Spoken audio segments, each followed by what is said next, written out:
Lölüden Batır çaksa öz elini çabat деген булар lölü болуп атат азыр акыйкатта туурабы? Ошону биз элдин үнү бийликке жетпей атат. Бул 300 гектардан ашык жерди ким ээлеп алган, элдин жерине ким ээлик кылып, кандай ишмерди жүргүзүп жаткандыгын айтып беребиз. Бардык нерсенин да чеги болот да, туурабы? Сонда ол жерди ким алып алды деп атасыздар? Мухтар Арапаев деген өз. Эми байлар эле жашай бербеш керек да, калап карапайым эл. 83 гектар жерге ким ээлик кылат? Элик бе? Элик берде 2-3 эме бар, адам бар. Мухтар Арапаев деп жергиликтүү тургундардын бардыгы эле айтып атат. Ошо Мухтар Арапаевдин жери экендиги аныкпы? Анық. Келген булар көрктөндүрөбүз деди. Булар мына 5 жыл 6 жыл убакыт өттү, бир тал сайган жок. Акыбалы шу. Бардыгын талкалап келе атат. Жайытты тосо турган болсо, мына жерде эл эмне менен тиричилик кылат? Ошону да ойлонуш керек. Атсаңар атсам деди, согушсаңар согушам деди. Бирок 150% мен ошол жерге стройканы курам деди. Биздин урматтуу президент Саадым Нуркожоевичке УКМК төрагасы Камчы Кыдыршевич күнүбүз жетсин деп мына сиздерге кайрылып атабыз да.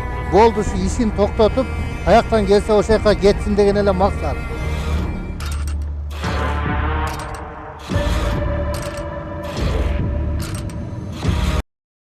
Кайрадан эле Карагай курулуш компаниясына келдим. Эсиңиздерге сала кетейин, мен 2 жылдын аралыгында бул компанияны сиздерге жарнамалап келе жатамын. 2 жылдын аралыгында 3 блок толугу менен бүттү, 4-чү блоктун курулуш иштери башталып, азыркы учурда бүтүү алдында турат. Жакында 1 айдын аралыгында бул курулуш компания толугу менен үйлөрдү бүтүп, ээлерине ачкычтарын салтанаттуу түрдө тапшыруу алдында турат.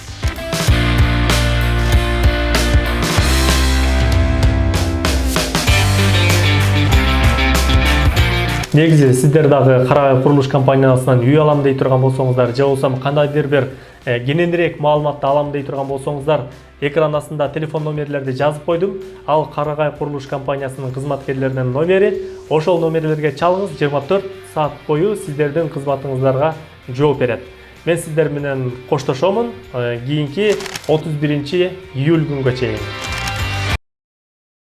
Саламатсыздар урматтуу көрүүчүлөр, мен Адыл Акжолу. Мен бүгүн Жалал Абад облусунун Созак районуна караштуу Калмак Кырчын айылындамын. Дал ушул жергиликтүү тургундар бул жерде 300 гектардан ашык мал жайыт жердин жеке адамдарга өтүп кетиши боюнча өздөрүнүн нааразы пикирин билдирип, бүгүн тийиштүү бийлик өкүлдөрүнө кайрылуунун алдында турушат. Мен элдин үнүн түз үзгүлтүксүз жеткирүүгө болгон күч аракетти жумшаймын. Азыр түз форматта эле азыр элдин пикирлерин угуп баштасак. Бул 300 гектардан ашык жерди ким ээлеп алган, элдин жерине ким ээлик кылып, кандай ишмерди жүргүзүп жаткандыгын айтып беребиз. Эсиңиздерге сала кетейин. Бул жакта органдын кызматкерлери дагы, милиция кызматкерлери, тийиштүү мамлекеттик кызматтын өкүлдөрү бул жака келип, ушул элдин маалыматын билүү үчүн турушат. Буларды дагы айта кетейин. Эмесе элден баштай берсек. Азыр мына жергиликтүү тургундардын арыз могу кандай болуп атат? Бул жака эл эмнеге топтолдуңуздар? Мени эмнеге чакырдыңыздар? Assalomu alaykum кыргыз элим. Бул биздин чогулганыбыз да мына негизги айылдын элдин нааразычылыгы. Кичине маалымат эретинде кичине айтып кетейин да. Булар 2019-жылы келген, ушул 86 гектар деген бул көчкү жер да. Бирок бизге жайыт катары берилген. Калмакчын элинечи. Келген булар көрктөндүрөбүз деди. Булар мына 5 жыл 6 жыл убакыт өттү, бир тал сайган жок. Акыбалы шу. Бардыгын талкалап келе атат. Анан мына граница ушу сызы көрүнгөн да, мына горизонт жардын ичи да, 86 гектар. Андан сырткары булар нарактан жол салып, мына көрүп атасыздар. Наракта мына 2 айылдын үлүш жери бар да, чоорок. Ошоларга бүт ташты улатып өлтүрдү да. Аерде 48 гектар чоорок бар болчу. Азыр бир да пайдаланылбай калды.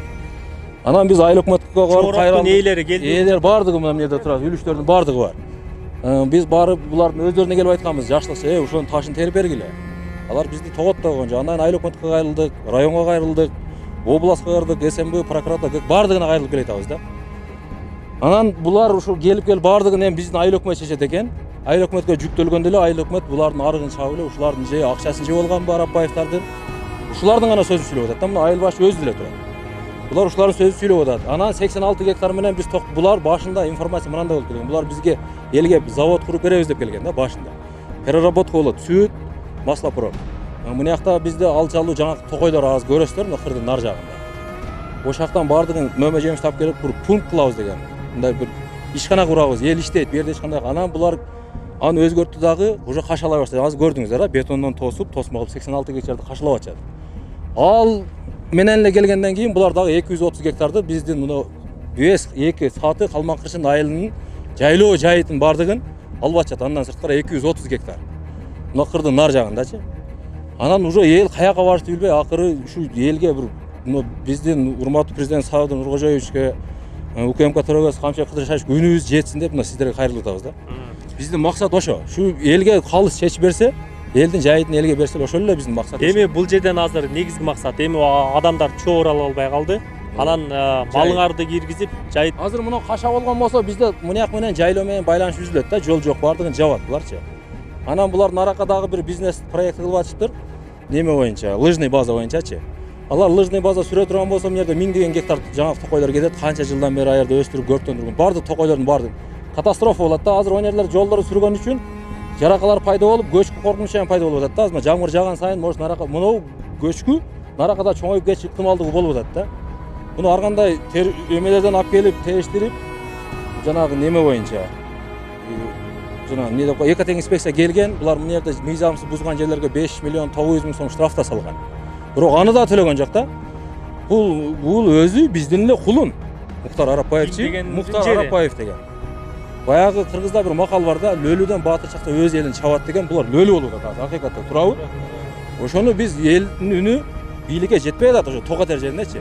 Булар элге башкача информация берип атат дагы, сулуу кооз кылып туруп. Анан мына жергиликтүү эмелерди алып келип жөнөтүп коюп атат дагы, булар алар элди бузуку кылып атат дагы, өздөрүн сулуу чымчык кылып көргөзүп атат да, мындай айткандачы. Ошондо азыр жалпы жөнүнөн алганда канча гектар жерди Арапаевтер алып атат? Общий жалпы жанынан 300 гектардан ашуун жер болуп атат.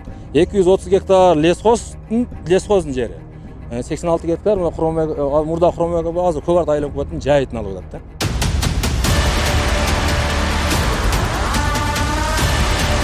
Калмак Кырчын айылында 600дөн ашык жергиликтүү тургундар жашайт. Алардын эң негизги талабы бул жаш токойлордун бардыгы кыйылып, жердин кыртышы бузулуп, мондай тегизделип жаткандыгына наразы болуп жатышат. Жергиликтүү тургундар бул аймактардын бардыгын ээлеп алган деп Муктар Арапбаевди күнөөлөп жатышат. Бирок ал инсан жергиликтүү тургундар менен сүйлөшүүдөн баш тартып жатыптыр. Негизи өзүнүн эле айылдаштары экен.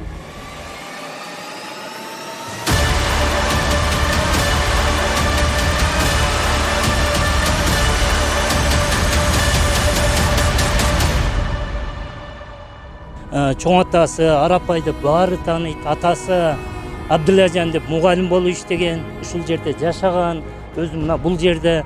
Анан бул 86 гектар жерде көрктөндүрөм деген. Көрктөндүрөм деген өз бул жерден көчкү жүрүп, ал көрктөндүргүчү эле мынандай дарактар өскөн. Мына эл буга күбө, туурабы? Мынакей азыр дагы өсүп турат. Бирок бул ушул мына көрктөнүп эле турбай, бирок азырча жапжашыл токой болуп турат да. Ушуну балким отургузгандыр теге дарактарын. Отургузам десе ушул жерден бирөө чыгып, же өзү чыгып айтсын. Мен мына жерге мына даракты отургуздум депчи. Ага чейин Арапа Тапай мекен деген алган, анында документи бар экен, бардык документтерди сүрүштүрсө чыгат. Ал да айтып жүрөт, менин документимдин үстүнө документ кылган деп. Эми сөз жашылдандырам деп алды, жашылдандырбай эле бул эл, биздин эл бир Кудай берген эл. Мынакей макул деди, ушуну жашылдандырсын, тиги булгулсын деди. Жок, бул багытын өзгөрдү. Эми айтылган сөз кагазда башка кеткен, жашылдандырат. Багытын өзгөртүп эмне утат? Мына эми көрүнүп турат да. Талкалады, сүрдү, тетиги жерге чейин башына чейин сүрүп чыгып, бул жактардын чогорокторун мына өздөрү айтат, менин канча гектар чогорогум. Бул жерде основной эл мал менен жашайт. Мал менен тиричилик кылат да, ошо 5 малы бар, жайлоого чыгарат, тиги бугулат. Алардын эмесин чогорогуна залал келтирди. Мына жерлер сүрүлдү, болбосо булар уже ушундай болуп, жашына болуп, токой болуп кала турган болчу. Убакыт өттү, ал нерсе болгон жок. Элди жумушка алабыз, завод курабыз деген эчтеке болгон жок. Андан кийин мына кече жакында лесхоздон 230 гектар жер алган дейт. Документинде чыгат дейт, андагы лесхоз. Бул лыжный база курам дейт экен, и жайытты тосом дейт экен. Жайытты тосо турган болсо, мына жерде эл эмне менен тиричилик кылат, ошону да ойлонуш керек. Эл муну жеткире албай атат бийликтегилерге. Ошон үчүн мына бүгүн айылдын бир 4төн 1 чыкты. Основной жайлоодо жүрөт, чогорокто жүрөт, аял кишилер отурат. Бардыгы каршы. Эми биринчи биз баягы мына аксакалдар турат, биринчи өзүбүздүн кулунубуз, өзүбүздүн адам бийликтегилерге да жетсе туура түшүндүрүп айтар бекен деп биринчи тынч келип өзүбүздүн мына билген эмелер баягы чоороктору кеткендер, анан эртең күнү ушул жер сүрүлүп кетип тигиндей мындай болбосун деген бир 4төн 1 эл чыкты азыр. Анан бардык нерсенин да чеги болот да, туурабы? Бардык нерсенин эртең күнү бул болбой турган болсо тынчтык митингге бардык, өкмөттү чакырдык, өкмөттө келген айыл башы, депутаттар дагы баары биз тарап. Анан булардын мисалы келсин. Түшүнүктүү. Ооба. Азыр бул жакта айылдык кеңештин депутаты турат, Айылдык кеңештин депутаты турат. Сиз өзүңүздүн пикириңизди айтып койсоңуз, айылдык кеңештин депутаты болгондон кийин ушул жерлерге уруксат берилгенби, кандай негизде? Анан жергиликтүү тургундар чөөрмөбүсүн, чөөр ала албай калдык дейт, мал жайыттын кыла албай калдык дейт. Бул кандай сиздер маалыматыңыздар барбы? Айыл өкмөткө да бир нече ирет кайрылыптыр. Айылдык кеңештин депутаттары кандай чечимдер чыгаргансыздар? Саламатсыздарбы, урматтуу эл журт. Мен Жороев Самат Канатович, ушул жергиликтүү элдин ушул жерде депутаты болом. Мен ишке киришкен күндөн тартып эле ушунун үстүндө жүрөм негизинен. Бул жерде негизинен ушул жеринен чогуштар болду, элдик протоколдор болду. Кийин биз өкмөткө кайрылдык, кайрыла турган жактарга кайрылдык, районго, областка, президентке чейин кат жазып, бирок бул жерди биз мыйзамдуулугун текшерип берсин деп кайрылганбыз. Анан мыйзамдуу бул жерди алгандыгы анык, 86 гектар жерди. Анан ушул жер жашыландырат деп жооп беришти. Калган 300 гектар деп айттасыздар го, 320 гектар деп атасыздар. Калган жерлер мыйзамдаштырылбадыбы же кандай? Ал жер биринчи бул жерде 86 гектар жерди 2019 алган экен бизден мурдунку депутаттар колдоп. Анан элдик протоколду керек беле десек, жайыт жерге кереги жок деп айтышты. Андан кийин биз ушу элдин атынан комиссия болуп бардык, алардын пикирлерин уктук, сөздөрүн уктук. Анан бул жерди айта кетсем, 86 гектар жерди көрктөндүрүүгө алган. Булардын азыркы алган 6 жылдык келишиминин негизинде бул жер көрктөнүш керек эле, ал нерсе болгон жок. Талабыбызды айтканда, ушу жергиликтүү элдин максаты ушул жерден чыгып кетсин. Бул жерди өзүбүз көрктөндүрөбүз, өзүбүз карап турабыз. Азыр жергиликтүү тургундар айтып атат, бул азыркы айылдык кеңештин депутаты, ал эми мурунку айылдык кеңештин депутаттары бул жерди бергенге эч кандай макул болгон эмеспиз. Болгону биздин макул болду деген документтер өзүнөн өзү чыгып калыптыр деген маалыматты айтып атат. Сиз айтып берсеңиз, качан сиз айылдык кеңештин депутаты болгонсуз? Бул жер 2009-жылы өздөштүрүлүп атса, 19-жылы өздөштүрүлүп атса, сиздер ушун кантип уруксат бердиңиздер беле же колуңарды жасалма даярдаштыбы? Айтып берсеңиз. Биз эми бул жерди биринчи мына элдик чогулуш кылдык деп бизге немени апарып карасак, ал жерде бул жерде жашабагандар көп эле бар экен да. Чогулуш кылган ал жөнөкөй эле бир азыраак элди чогултпош. Бизге алып кирди, ушул жерди алабыз, көрктөн. Канча жылы? Бул 17-жылы башташканларчы. Анан кийин ошондон биз айттык, элге баргыла, чогулуш кылып туруп, положено неме түзүп келгиле. Жана протокол. Ошондо макулдук берет. Эл макул болсо, биз макулбуз дейт. Бирок сиздердин макулдугуңуздар менен жерди алып атпайбы ошондочу? Кантип берип алдыгы деп атат. Ошондо биз Эгерде силер каршы болбосоңор, кыскача эле тогото сүйлөсөңүз. Биз ошол жерде эл макул болбосо, биз макул эмеспиз деп колдогон эмеспиз да. Бизге бир жарым жылдай алып кирип атты улам. Ошо менен неме бүттү, бирок ал кайсы малда булар бүтүрүп алган мен билбейм. Биз кол коюлган эмес да, ал эми. Айыл башчы да кол койгон эмес, бугачы? Ооба. Айыл башчы ошондо айылдык кеңештин депутаттары кол койгон эместер. Кантип өтүп калганын билбей атасыздар өзүңүздөр.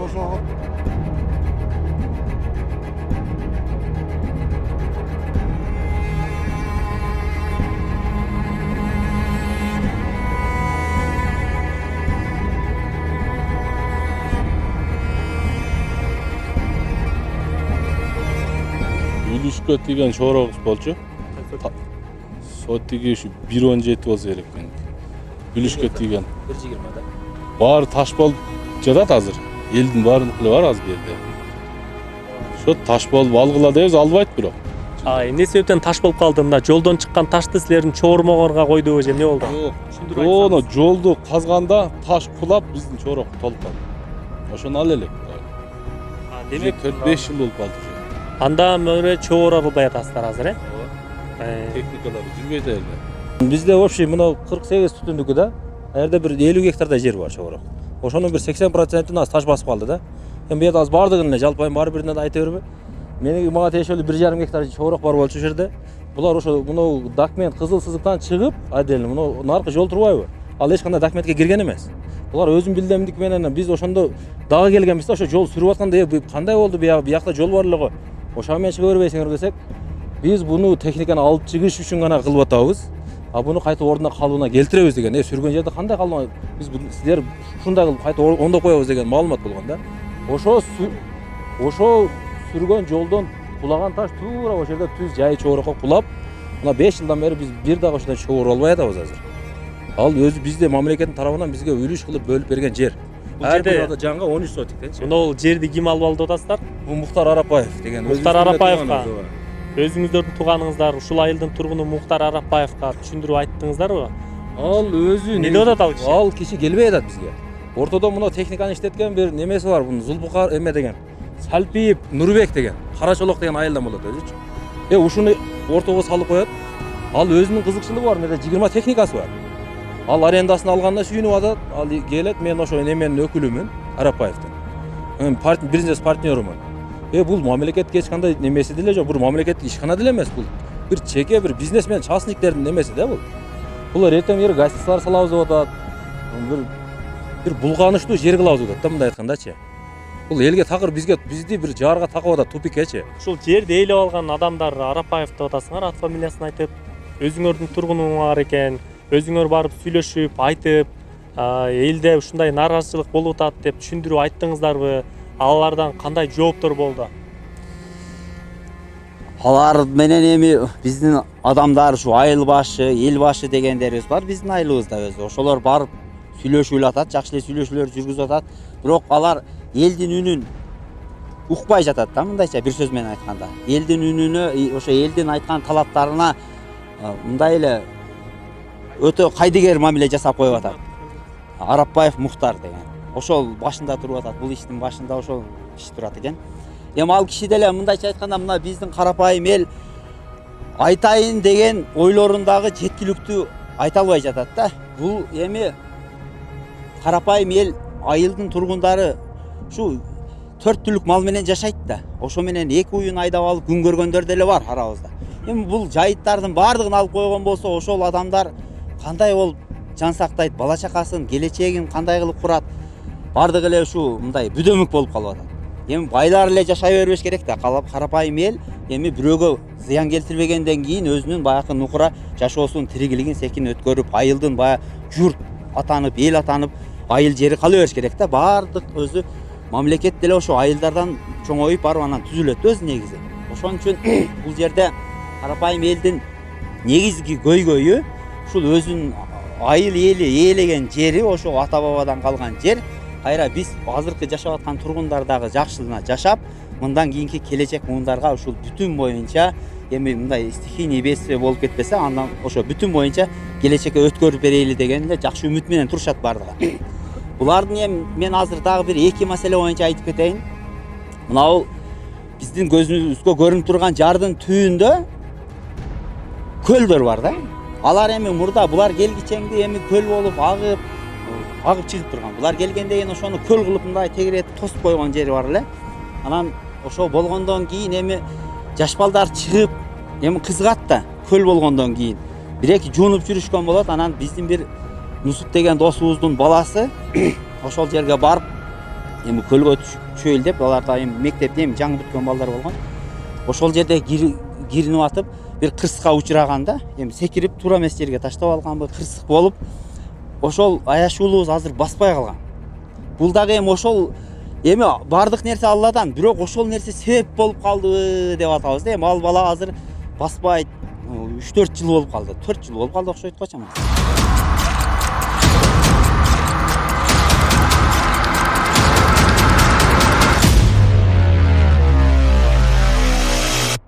айтып берсеңиз. Мен ушул айылдын тургуну болом. Ушул жерде жашайбыз. Ата-бабалар ушул жерлик, баарыбыз. Анан биздин көйгөйүбүз мына биздин мына ушу Арапбаевтар, Мухтар келип мына биз Арис программасынан мына булактан мына бул жерде булак бар эле. Ошондо мына таза сууну алып Арис программасынан эл урушной казып бир ай эл мынактан суу ичебиз. Мына 2019-дан бери булар жулуп алышты муну. Бизди токтоткон жок. Жулуп алып бизде суу жок. Азыр кечкүрүн күнүгө мага кой берип койчу сууну. Мага кой берип койчу сууну. Күнүгө ошо тема бизде азыр айылда. Бир айылда суу жок. Мына жулуп. Демек бул жол салынганда Жол салып жулуп мына биягы көчтү мынандай болуп. Мына талкаланды. Бул жактагы мына бул жагы да баары талкаланды мына көчүп атат. Бул жерде элдердин чоорогу болчу мыналар. Элдин чоорогу бул. Мына элдин чоорогу. Теп дегиз бу жерде картошка эгишчү, картошка. Бу жерде улан деген. Мына акыбалы бери картошка эмес, эмне кетет? Бизде бул съемка чыкканда до и постени көрсөткөндө сага. Эч бала жок. Мына ошону көйгөй менен ушул элдер чыгып атат ушул жерге. Шуну чечип бергиле деп бийликке кайрылабыз. Бийликтен биз сууңарды өчүрүп койсо муну кайрадан улап берсе болбойбу беле булар? биздин 2019-дан бери жок. Биздин үнүбүз тугуп деле койгон жок. Биз канча жолу келдик буларга? Биз уруштой касканбыз шуну. Арис программасы бизге кандайдыр мына шлангабызга немебизге бөлүп берген проектилерин чийип. Биз уруштой өзүбүз апарганбыз айылга. Мына жок суу. Азыр ушинтип мына шланга көрүнүп турат да. Калган тигине ана жарым аякта чыгып турат, тетигинде чыгып турат. Бул жакты мына жол сүрүп чыгышканда булар кырга чейин. Кырдан кулаган таш мына элдин чорогун бүт азыр таш басып калган да. Аз чоз билинбей турат. Ошон үчүн мына жылкылар да жүрөт да, орбой калган эл азыр. Жылкылар эле жайылып жүрөт да бул жер. Бул жер өзү полный чорок болчу. Айылдын чорогу болчу да, үлүш чороктор болчу. Аз таш толуп калган. Ошон үчүн эл орбой койду бул жакты. Оргонго невозможно да. Техника деле чыгып орусу керек. Ооба, техника чыгып трактор болчу да мурда полный эле. Сайыз малында үлүшкөрүлгөн жерлерде сайыз бүткөндөн кийинки. Сайыздын техникасы полный чыгат эле. 3-4 жыл мурда деле чыгат эле. Просто ошо онлор таш толтуруп койгондон кийин уже бияк техника чыкпай калды да. Мына жол булардын 86 гектар алган жерине өзү тиешеси жок да. Булар өздөрү эле келип бузуп кирип кеткен да жолду.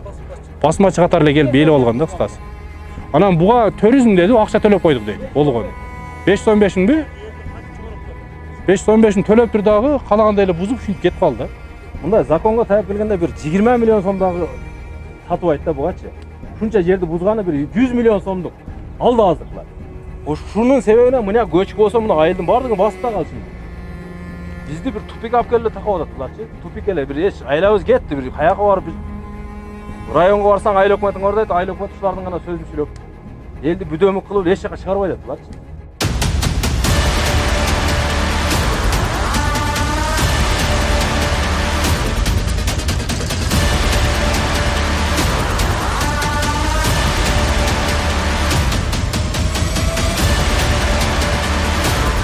Бул жерде баардыгы токой болчу, мына көрүп атасыздар. Өздөр мына баардыгын жерди кышын бузуп, токойлордун жаңакына көрүп атасыздар, мына катастрофаны.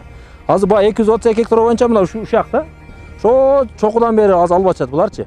Ошондон бери калмакышын саты, калмакышын 2 айылы биз жайлоого чыгабыз. Анан булардын планы ошондон бери сүрүп, биягыда 3 километр, 9 километр баягындай лыжный трасса кылышат экен. Мына жерде дагы бир 50 метр ылдый сүрүп түшөт. Ошондо караңыз канча деген токойлор кетет.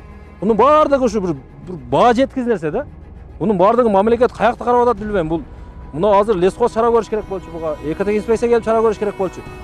Буларга же мыйзам иштебей атабы, же буларды көрбөй атабы, бир жакшы бир маалымат бербей атат.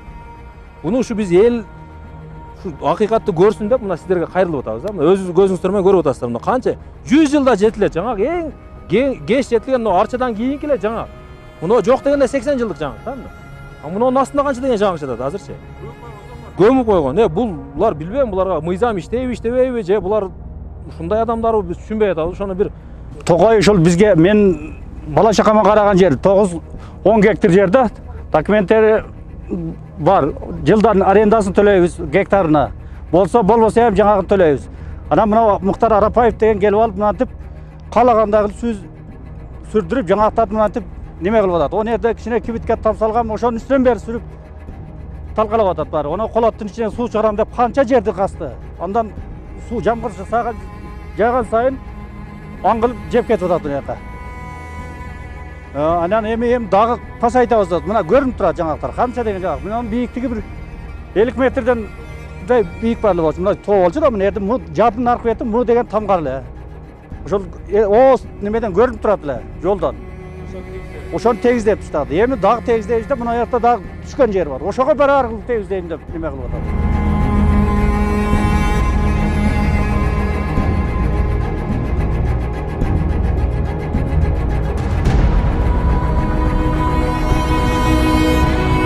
Урматтуу ушул Арапбай Мыктар Арапбаевич мына жерди келип алган 86 гектар. Мына биз тургандын этеги бүт бакшакты бузуп, кыйма-чийме жол салган, көрктөндүрөм деп эч нерсени көрктөндүрбөдү чынын айтканда.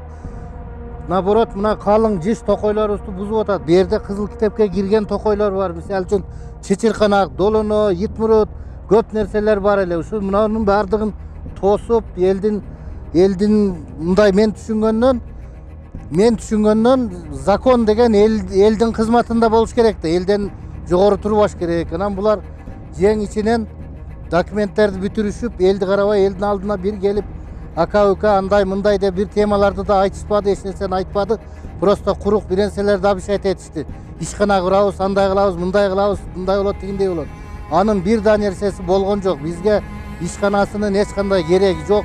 Иш месталардын бизге кереги жок. Биздин элибиздин, журтубуздун болгон көйгөй эле ушу жерибизге тийишпей, жерибизди өзүбүзгө калтырса деген максат.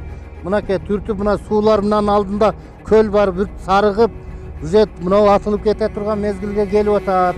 Нарагындай айылыбыз турат, андан нары трасса деген турат.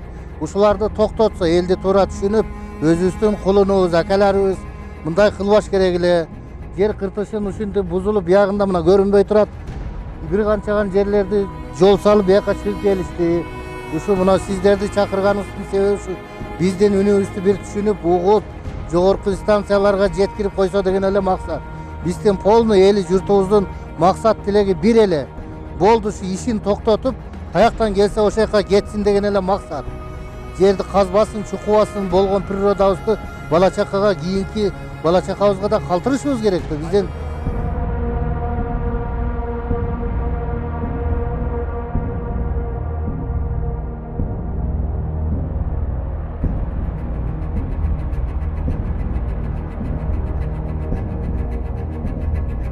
азыркы учурда бул жакта техникалар турат. Бул жакта болсо курулуш дагы курулуп, бул жакта атайын тосмолор орнотулуп жаткан мезгил экен. Азыркы учурда усталар тамак кылып, бул жакта ишмердүүлүгүн жүргүзүп жаткан мезгили. Бирок Муктар Арапбаевди бул жактан кезиктирүүгө болгон жок. Бирок анын өкүлү катары сизден алып кой берели. Ушул жакта айтып койсоңуз, бул жакты бир бардыгы эле мыйзамдуу, анан канча территорияны ушундай тосмолоюн деп атасыздар? 86 гектар жер. Общий 86 гектар жер эме болуп, тосулат. Ушул жерде бак болот. 62 гектар жери бак болот. Бул жер кимдики өзү? Өкмөттүкү. Жок. Өкмөттүн жери. Ким иштетип атат? Биз. Ошо сиз ким ошол? Сиздин жериңизби? Мен жерим эмес. Мен беда наемный работникмин. Ошол жер 83 гектар жерге ким ээлик кылат? Ээликпи? Ээлик берде 2-3 эме бар, адамдар. Ошол адамдар инвесторлор. Ошо кимдер экен? Аны мен айта албайм. Инвесторлор. Муктар Арапбаев деп жергиликтүү тургундардын бардыгы эле айтып атат. Элдер менен дагы жолугушуу өткөрдү депчи, бирок анысын мен уккам, өткөрүлгөнүн бергече представителдер болуп барышкан бияктагылар. Ошо Муктар Арапбаевдин жери экендиги аныкпы? Анык. Ошол кишиники. Эми собственный жер эмес да, бул өкмөт. Бирок өкмөттөн ошол киши алат. Алып атат арендага. Арендага алып иштетет. Арендага канча жылга алып иштетти? Анысы мен билбейм. 7 жылга. Азыр тосмолор кетип атат, үстү жактан жолдорду салыпсыздар. Электр мамычалары тартылыптыр, бирок азыр эми кыйроого учурап да калган жайлары бар экен. Негизи кандай бул эмнеге пландаштырылды бул жерчи? Горнолыжный база. Ушул жерде горнолыжный база курулат, канатный дорогалар менен бул жерге ушул туристический багытта болот. Андан башка кандай пландар бар? Берге ушул биздин план боюнча, мен билгенден берде стабильный круглогодичный 350 адам иштейт. Жергиликтүү тургундар азыр арыздануучулар айтты, өзүңүз деле көрдүңүз. Бул жерде 86 гектар эмес, бул жерде 320 гектар жерде тосмолоо ээлеп алды деп атат да. Элдин бул жер болсо, мындай эми өзүңөр жок, элдин жайыты экен, чоормок экен, жолду салганыңарда таш түшүп кеттир, бер жакта элдер чогуу ала албай калыптыр. Алар Анысын билбейм. Мен мына өздөрү деле билет, булар мени эң биринчи жолу көрүп атасың, туурабы? Мен мына кече жакында эле келдим. Мына кече күнү техникамы алып чыктым. ооба. Сиздин маалыматыңыз барбы? Экетең инспекция бул жакта контроль кылган, үстү жакта жүздөгөн жаңактар сүрдүрүлүп, орду тегизделип кетиптир да. Жаңактар тууралуу мен бир көрө элекмин. Мен азыр айтып атпайм. Эч нерсени билбейт экенсиз ошондо. Мен иш боюнча келдим. Кандай иш боюнча? Мен ушул жерге мына техникаларымды алып келип, өзүм ишим айткан иштерин кылып атам. Болду, сиздин аты фамилияңыз ким? Анын эмне кереги бар? Мага керек, биз жазып койбоймунбу? Эмне кыласам, жазбай эле коермун. Мен эмнеге айттым? Болду, анда аты фамилияңызды жазбай эле коюңуз. Жазбай эле коермун. Анда мен Мухтар Арапаевдин телефон номерин бериңчи. Жок, мен эмне кылдым айтып? Кандай айтып бербейсиң? Жок, антип эме кыйкырбаңыздар, кыйкырбаңыздар. Айтпасаң, элге тааныштырып алсаң, сен эмне керегиң бар? Кет анда жогот. Жок, биз Мен силерге келген жок. Жөнөкөй эле работник экен. Буга эме кылбаңыздар, тийишпеңиздер.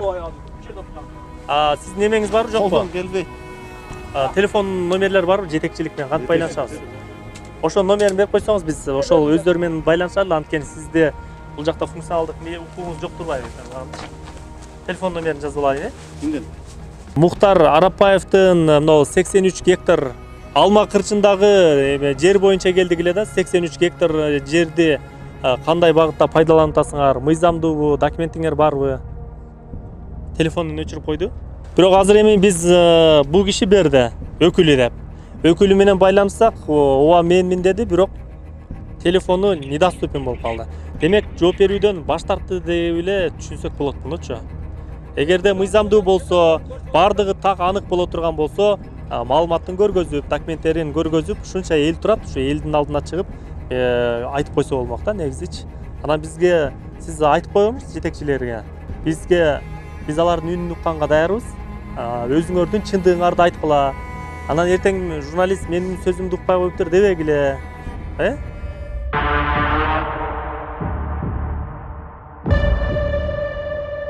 Көкөз колгош эле сүйлөштүбүз азыр. Бирок мен азыр өкмөт, мен сага сөгүнүп мындай. Мен сөгүндүмбү? Жок, мен мисал үчүн айтып атам да. Жок, мен сизге сөгүндүм азыр. Бирок сен азыр мага кыйкырып агрессия. Жок, кыйкырган жокмун. Сиз айтып атасыз го. 5 жылдан бери эмне кылып жүрдүңөр деп атасыз. Эмне тууганча суроо берип атам, бере албайм. Ошого жооп берип атабызбы? Мен сени канча жолу чакыртып атам? Жок, эл менен урушуп кереги жок. Жок. Эл менен урушкан жок, мен урушкан жок. Коркулбак. Түшүндүрүп айтып бериңиз, болду. Мен аны өкмөт эмес. Досум, мен ошону айтып атам да, ошо машина эле барып сүйлөшөйүн. Менчи булардан бир устаз сурадым, өкмөт эмес. Бул катары мен буга 10 жолу келдим, билет бул. Сен келсең, мен деле ишим даяр болгондо сени чакырып атамбы? Сен эле карап турбайсың.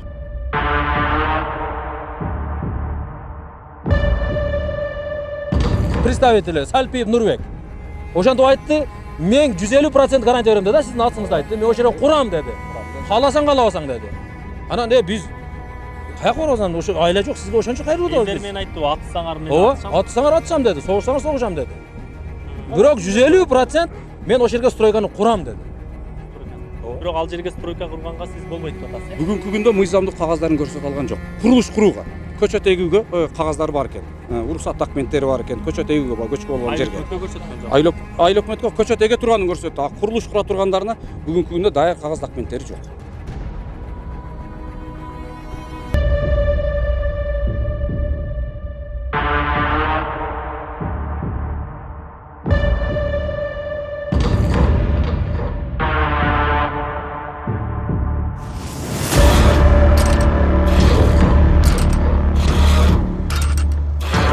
Мухтар Арапаевдин өкүлүмүн деген адамга эртеден бери байланышып, ана бошойм, мына бошойм, сот процесстелем деп күтүп отура берип, кеч дагы кирип кетти.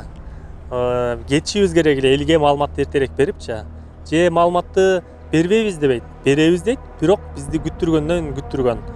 Азыр дагы качан бошойт тургандыгын айтпай атат, дагы деле күткүлө, кеч курум болсо дейт. Эми Мухтар Арапаевдин эшигинин алдына барып эле бир короосун кайтарып эле бир жатып алгандан башка арга калбады да. Антейин десек, ал киши бул жакта жок экен. Айла жок. Негизи элдин ушул арызданып аткан үнүнө өздөрү деле пикирин кошуп, маалыматтарды берип, чындыгында мыйзамдуу ошол жерге ээлик кыла турган болсо, кандай багытта иштетип жаткандыгын, документтерин көргөзүп жакшына эле айтып койсо болмок да. Менде бир бүдөмүк ойлор жаралды. Булар качып эле жүрөт, документтерин деле бар деп коюп эле көргөзбөйт. Бирок айыл өкмөт айтып атат, көрктөндүрүү иретинде 7 жылга берилген экен арендага. Бирок 5 жылда 7 жылдын аралыгында 10 000 түп дарак отургузууну макулдашкан экен. Бирок азыркы учурда бир түп дарак дагы отургузулбагандыгын ошол айыл өкмөт атайын комиссия түзүп, бир түп дарак отургузулбагандыгын айта кетти. 5 жылдын аралыгында бир түп дарак отургузбаса, ал жерде кайрадан миңдеген дарактарды жок кылып, сиздер видеодон көрүп турасыздар, жаңактардын сүрдүрүлүп, жаңактар дагы жок болуп кетиптир. Андан тышкары жаңыдан чыгып өсүп келаткан, көчкүнүн ордуна чыгып келаткан баг дарактар дагы кыйылып, орду тегизделип жаттыр. Ал ошол тегизделген жайлардын орду кайрадан эле үстүнөн сел келип, көчкү келип, аңтарылып, сүрүлүп, басылып жатыптыр. Бул жумуштардын жүрүү тартиптерин айтып койсо болмок. Эми арга жок, алардын үнү жок эле. Биз берүүнү чагылдырып беребиз. Эгерде алардын үнү боло турган болсо, бул программанын экинчи бөлүгүн даярдайбыз.